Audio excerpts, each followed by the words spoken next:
আমি উদযাপন কৰিছোঁ। সমগ্ৰ অসমত যি অঞ্চলত UPPL আছে, বিশেষকৈ বড়োলেণ্ড অঞ্চলত আৰু শোণিতপুৰ, বিশ্বনাথ বিভিন্ন অঞ্চলবিলাকত আজিৰ দিনত আমাৰ প্ৰতিষ্ঠা দিৱস উদযাপন কৰিছে। আমি তিনিজন সাংসদ পাৰ্লিয়ামেণ্ট চলি আছে কাৰণে দিল্লীত আছোঁ, কিন্তু ইয়াৰ পৰা আমাৰ শুভকামনা আমাৰ প্ৰতিষ্ঠাপক সভাপতি আৰু UPPLৰ কেন্দ্ৰীয় কমিটি, জিলা কমিটি, ব্লক কমিটি, প্ৰাইমাৰী আৰু যিমান কৰ্মকৰ্তা কাৰ্যকৰ্তা আছে বুথ কমিটিলৈকে মই সকলোকে শুভেচ্ছা জনাইছোঁ। যিসকলে UPPL স্থাপন হোৱাৰ পৰাই দিনে নিশা কষ্ট কৰি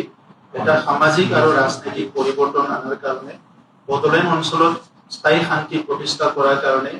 বিভিন্ন জাতি জনগোষ্ঠীৰ মাজত এটা মূল্যবোধৰ ৰাজনীতি পৰিৱেশ সৃষ্টি কৰি সকলো পিছপৰা শ্ৰেণীক সমস্যা ভুগি থকা আমাৰ জনগণক আগুৱাই নিয়াৰ কাৰণে UPPLৰ মডেলৰ যিটো ৰাজনীতি ইয়াত আহি জড়িত হৈ কাম কৰিছে। মই সকলোকে ধন্যবাদ জনাইছোঁ। আজি আমাৰ ফাউণ্ডেশ্যন ডে উদযাপন কৰাৰ লগতে মই অসমত বিশেষকৈ যোৱা বানপানীত আমাৰ শিৱসাগৰ, চৰাইদেউ আৰু যোৰহাট বহুখিনি আমাৰ খিলঞ্জীয়া আৰু তাৰ বাসিন্দাসকলে বহুত কষ্ট পাইছে, বহুতে প্ৰাণহানি হ'ল। যিসকল প্ৰাণহানি হ'ল তেখেতসকলৰ স্বৰ্গীয় আত্মালৈ মই শ্ৰদ্ধা জনাইছোঁ আৰু পৰিয়ালবৰ্গলৈ সমবেদনা জ্ঞাপন কৰিছোঁ। আজিলৈকে কিছুমান অঞ্চলত জলমগ্ন হৈ আছে আৰু এই বানপানীটো যিটো আহিল এইটো অলপ অস্বাভাৱিক আছিলে আৰু সেইকাৰণে এই অঞ্চলৰ ৰাইজে হয়তো প্ৰস্তুত নাছিলে আৰু সেইকাৰণে যথেষ্ট কষ্ট পাব লগা হ'ল। যিসকলে আৰম্ভণিৰ দিনৰ পৰাই ৰিলিফ মেটেৰিয়েল ডিষ্ট্ৰিবিউট কৰিছে, বিভিন্ন প্ৰয়োজন সহায়বিলাক আগবঢ়াইছে, সেই সকলোকে মই ধন্যবাদ জনাইছোঁ। অসম চৰকাৰকে লৈ আৰু বিভিন্ন সংস্থা যিবিলাক বেচৰকাৰী সংস্থা, ইণ্ডিভিজুৱেল বিভিন্ন অনুষ্ঠান প্ৰতিষ্ঠান কৰ্পৰেট চবে হেল্প কৰিছে। মই সকলোকে অসমবাসীৰ হৈ ধন্যবাদ জনাইছোঁ আৰু অনাগত দিনত আমি UPPL দলৰ তৰফৰ পৰাও যেনেকৈ পাৰোঁ তেনেকৈ আমি সহায় কৰি যাম। আমাৰ পৰাও ৰিলিফৰ কাৰণে এটা টিম গৈছে আৰু আমি চেষ্টা কৰিছোঁ যে বিভিন্ন জনৰ মাজত অলপ প্ৰচাৰ কৰিবলৈ যে যাতে অসমৰ এই দুৰ্যোগৰ সময়ত অসমৰ হৈ সকলো থিয় দিয়ে। বিশেষভাৱে মই আজি ক'ব বিচাৰিছোঁ যে UPPL 2015 চনত জন্ম হৈছিলে। ইয়াৰ আগত বড়োলেণ্ডৰ যিটো পৰিৱেশ চলি আছিলে, ৰাজনীতিক পৰিৱেশ, তাত হত্যা, হিংসা, ভাবুকি, বিভিন্ন জাতি জনগোষ্ঠীৰ মাজত বড়ো, অনাবড়ো বিভিন্ন পৰিৱেশবিলাক সৃষ্টি হৈছিলে। এই আটাইবোৰ পৰিৱেশবিলাক দূৰ কৰি এটা সুস্থ পৰিৱেশ গঢ়ি তোলাৰ কাৰণে সমাজত সকলো যাতে নিৰাপত্তা লৈ শান্তিৰে সকলো সম অধিকাৰ লৈ জীয়াই থাকিব পাৰে, নিজৰ আত্মসন্মান লৈ জীয়াই থাকিব পাৰে, এই উদ্দেশ্য লৈ এটা সংগ্ৰাম আৰম্ভ কৰিবলৈ UG ব্ৰহ্ম ডাঙৰীয়াই UPPL দল জন্ম দিছিলে বা গঠন কৰিছিলে আৰু তাত বহুত জাতি জনগোষ্ঠীৰ লোক আহি এই দলত যোগদান কৰিলে আৰু আমি বড়োলেণ্ডত বিশেষকৈ সশস্ত্ৰ আৰু যি গণতান্ত্ৰিক সংগ্ৰাম চলি আছিলে এই সংগ্ৰামৰ এটা ফিনিচিং আনিবৰ কাৰণে এই সময়ত UPPL দলে কাম কৰিছে আৰু 2020 চনত যিটো শান্তি চুক্তি হৈছে তাত পোনপটীয়াকৈ UPPL দলে সঁহাৰি আৰু সমৰ্থন জনাইছে আৰু তাৰ পিছত UPPL দল কাউন্সিলত এই সময়ত চৰকাৰলৈ আহিল আৰু প্ৰায়ৰিটি আৰু আমাৰ সবচে গধুৰ দায়িত্ব হিচাপে বড়োলেণ্ড অঞ্চলত শান্তি স্থাপন কৰা, বেআইনী অস্ত্ৰমুক্ত সমাজ কৰা, দীৰ্ঘদিন ধৰি সশস্ত্ৰ সংগ্ৰাম কৰি থকা আমাৰ যিসকল মূল খুঁটিলৈ আহিল তেখেতসকলৰ ৰিহেবিলিটেশ্যন কেছ, তেখেতসকলৰ নামত কেছ যিবিলাক চলি আছিলে এই কেছবিলাক প্ৰত্যাহাৰ কৰাৰ পৰা আদি কৰি আমি এই দীঘলীয়া সংগ্ৰামৰ সময়ছোৱাত আমাৰ যিটো সম্পৰ্কবিলাক বেয়া হৈ গৈছিলে এই সম্পৰ্কটো 26টা জনগোষ্ঠীৰ মাজত পুনৰ আকৌ ভাল এটা মধুৰ সম্পৰ্ক গঢ়ি তোলাৰ কাৰণে আমি কাম কৰিছিলোঁ আৰু 5টা বছৰত বড়োলেণ্ডত এটা আমি ডাঙৰ উদাহৰণ দাঙি ধৰিব পাৰিছোঁ যে চৰকাৰে ইচ্ছা কৰিলে, ৰাজনৈতিক দলবিলাকে ইচ্ছা কৰিলে বা ৰুলিঙত যোনে থাকে ইচ্ছা কৰিলে শান্তি স্থাপন কৰিব পাৰে, গুড গভৰ্নেন্সো আনিব পাৰে। আমি যেতিয়া চৰকাৰত আহিছিলোঁ সেই সময়ত আগৰ চৰকাৰ চলাই থকা পাৰ্টীয়ে তেখেতসকলে বড়োলেণ্ডত প্ৰায় 2,900-3,000 কোটি টকা লাইবিলিটি কৰি থৈ গৈছিলে, কিন্তু 5টা বছৰত আমি আখানা পইচাও লাইবিলিটি কৰা নাই আৰু শিক্ষাৰ পৰা লৈ আমাৰ যিটো আছে খেল ধেমালিৰ পৰা লৈ সাংস্কৃতিকৰ পৰা লৈ ভাষাৰ পৰা লৈ বিভিন্ন জাতি জনগোষ্ঠীৰ কামনি আমি 5টা বছৰত কাম কৰি আহিছো গতিকে আজি আমি ইউপিপিএল দল হিচাপে পুনৰ সংকল্পবদ্ধ হৈছো যে আমাৰ এমচিএলএ আছে কাউন্সিলৰ এমচিএলএ সকলে বড়োলেণ্ডৰ 35 লাখ জনগণৰ কাৰণে কাউন্সিলৰ মজিয়াটো আমাৰ মাত মাতিব বাহিৰতো আমি সদায় মাত মাতিম আজি পাৰ্লামেন্টৰ আমাৰ সংসদ আছে আমি পাৰ্লামেন্টৰ ভিতৰতো বাহিৰতো বড়োলেণ্ড অঞ্চলৰ কাৰণে অসমৰ কাৰণে ভাৰতৰ কাৰণে আমি মাত মাতিম আৰু কাম কৰি যাম আৰু বিশেষকৈ এতিয়া আমাৰ চিন্তনীয় বিষয় হৈছে যেনেকৈ আপাৰ আসামত বানপানী হৈছে বহুত বৰষুণ দি থাকিলে ভূটানৰ বানপানী ভূটানৰ পৰা পানী আহি আমাৰ বড়োলেণ্ড অঞ্চলত কিছুমান ডিস্ট্ৰিক্টত বহুতখিনি কি কয় প্লাবিত হয় আৰু আমাৰ দৈনন্দিন জীৱনত বহুতখিনি ক্ষতি কৰে তো সেইকাৰণে মই ভাৰত চৰকাৰ অসম চৰকাৰ আৰু ভূটান গভৰ্ণমেণ্টক আমি ইয়াত কুৱেশ্যনো দিছো আৰু পাৰ্লামেন্টত ডিসকাস কৰাৰ কাৰণে আমি 0 আৱাৰে হওক স্পেচিয়েল মেনশনৰ হওক ইয়াত আনিবলৈ চেষ্টা কৰি আছো যে ভূটান চৰকাৰৰ লগত আলোচনা কৰিব লাগিব ভূটানৰ পৰা আমাৰ বহুখিনি নদী বড়োলেণ্ড অঞ্চল হৈ অসমলৈ আৰু ইফালে বৈ যায় ব্ৰহ্মপুত্ৰত লাগে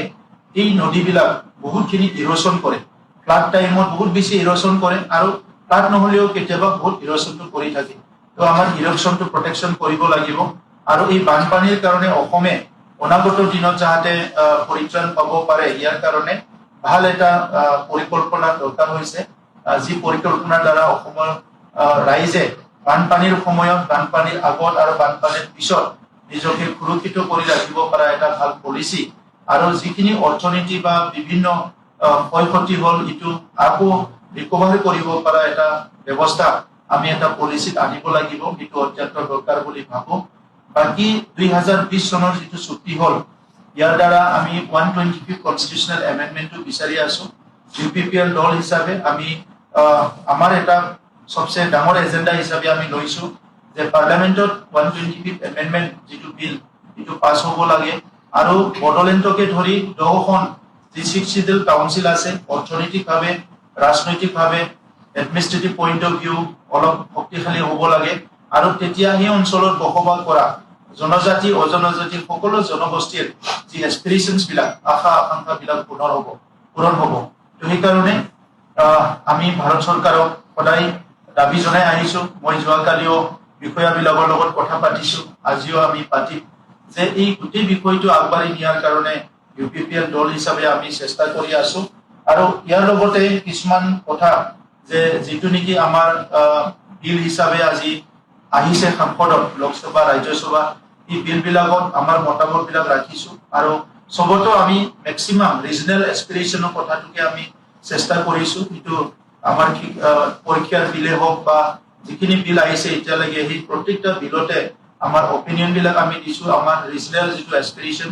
আৰু নেশনেল যিবিলাক গ্ৰিভেন্সেস বিলাক ফুলফিল কৰাৰ কাৰণে মই আপোনালোকক সকলোকে ধন্যবাদ জনাইছো আৰু ইউপিপিএল দল হিচাপে আমি অনাগত দিনত এটা ৰিজনাল দল হলেও আমাৰ যিটো এজেন্ডা এইটো সকলো যত জাতি জনগোষ্ঠীৰ কাৰণে আমি কাম কৰিম আমাৰ কাউন্সিলৰ কাৰণে ৰাজ্যৰ কাৰণে আৰু কেন্দ্ৰৰ যিবিলাক আমাৰ দায়িত্ব আছে এই দায়িত্ববিলাক পালন কৰি যাবলৈ অনাগত দিনত আমি কোনোদিনে পিছুৱাই নাথাকো আমি সদায় আগবাঢ়ি যাম ধন্যবাদ ৰাজনৈতিক দল গঠন কৰাৰ লগে লগে এটা এজেন্ডা তৈয়াৰ কৰা হয় আমাৰ ইউপিপিএল বড়োলেণ্ড অঞ্চলৰ পৰিৱেশ বড়োলেণ্ড অঞ্চলৰ অৰ্থ সামাজিক অৱস্থা বড়োলেণ্ড অঞ্চলৰ আমাৰ বিভিন্ন সাংস্কৃতিক বা বিভিন্ন সমস্যাবিলাক লৈ পেলাই ইউপিপিএল দল গঠন কৰা হৈছিলে আৰু সেই হিচাপে আমাৰ প্ৰায়ৰিটিটো হৈছে ৰিজনাল এসপিৰেশনস ৰিজনাল প্ৰবলেমছ ৰিজনাল গ্ৰেভেন্সেছ এইবিলাক সমাধান কৰাৰ কাৰণে মাত মাতা গতিকে দল গঠন কৰিলে এলায়েন্স কৰা কাৰোবাৰ লগত থকা কোনোবা ফৰ্মেশ্যনৰ লগত এটা সাইডত থকা এইবিলাকতো চলি থাকে কিন্তু ইউপিপিএল দল হিচাপে আমাৰ ভিজন আছে আমাৰ মিশন আছে আমাৰ এজেন্ডা আছে গতিকে ইউপিপিএল দল এটা দীঘলীয়া এটা চিন্তা লৈ মিশন ভিজন লৈ পেলাই দলটো গঠন কৰিছে ইউজি প্ৰমোদ ডাঙৰীয়া তো সেই হিচাপে আমি মূল্যবোধ ৰাজনীতিটো বিশ্বাস কৰোঁ এটা এথিক্স আৰু প্ৰিন্সিপলৰ মাজত পলিটিক্স কৰাটো আমি বিচাৰোঁ সেইকাৰণে অনাগত দিনত আজি কাউন্সিলত আমাৰ চৰকাৰ যোৱাৰ পিছত এইকেইদিন আকৌ হিংসাৰ পৰিৱেশ আহিছে, হত্যা হৈছে, বিভিন্ন পৰিৱেশ হৈছে। আমি যিটো চাকৰি নামত কৰাপশ্যন বন্ধ কৰিছিলোঁ, আকৌ চাকৰি নামত পইচা লোৱা আৰম্ভ কৰিছে। চেণ্ডিকেট আমি বন্ধ কৰিছিলোঁ, আকৌ চেণ্ডিকেট আৰম্ভ হৈছে। চ' এই কথাবিলাক যে এটা ৰিজিম চেঞ্জ হোৱাৰ লগে লগে যে কিছুমান অসামাজিক পৰিৱেশবিলাক আহে আৰু তাৰ কাৰণে আমাৰ সাধাৰণ মানুহে কষ্ট পাব লগা হয়, এইবিলাক 100% পৰিৱৰ্তন কৰাটোৱে UPPL-ৰ এটা আমাৰ উদ্দেশ্য। আৰু সেই উদ্দেশ্যটো লৈ পেলাই আমি আগবাঢ়ি যাম। সেইকাৰণে আজিৰ সময়ত UPPL-এ নিজকে এটা ৰাজনৈতিক দল হ'লেও সেই সমস্যাবিলাকৰ ওপৰত সংগ্ৰাম কৰি এইটো পৰিৱৰ্তন কৰাটো আমাৰ এটা টাৰ্গেট হিচাপে লৈ আমি কাম কৰি আছোঁ। 2011 চনৰ পিছত আমাৰ অসমত এতিয়া চেন্সাছ আৰম্ভ হৈছে আৰু 2 তাৰিখৰ পৰা সেল্ফ ইনমোৰেশ্যন ইতিমধ্যে আৰম্ভ হৈছে, ময়ো কৰিলোঁ। আৰু 16 তাৰিখলৈকে সেল্ফ ইনমোৰেশ্যন হ'ব, 17 তাৰিখৰ পৰা ডোৰ টু ডোৰ ইনমোৰেশ্যন হ'ব। মই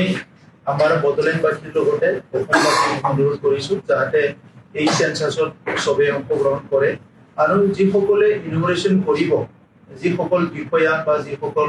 কৰ্মীৰ দায়িত্ব আছে, সকলক মই অনুৰোধ কৰিম যাতে চেন্সাছটো খুব প্ৰপাৰলি হয়, ইয়াত কোনো বাদ নপৰে, কিন্তু ইয়াত যাতে কোনো মেনিপুলেশ্যনো নহয়। এইটো অত্যন্ত এটা দৰকাৰ ডাটা। এই ডাটাৰ ওপৰতে আমাৰ নেশ্যনেল পলিচিছবিলাক হয় আৰু বহুতখিনি ডিপেণ্ড কৰে। সেইকাৰণে মই অনুৰোধ কৰিম যে ইয়াত কোনো যাতে বাদ পৰি নাযায় আৰু ইয়াত কোনো ধৰণৰ যাতে মেনিপুলেশ্যন নহয়, এইটো প্ৰপাৰলি হয় আৰু সকলোকো মই ইয়াত অংশগ্ৰহণ কৰিবলৈ অনুৰোধ কৰিছোঁ।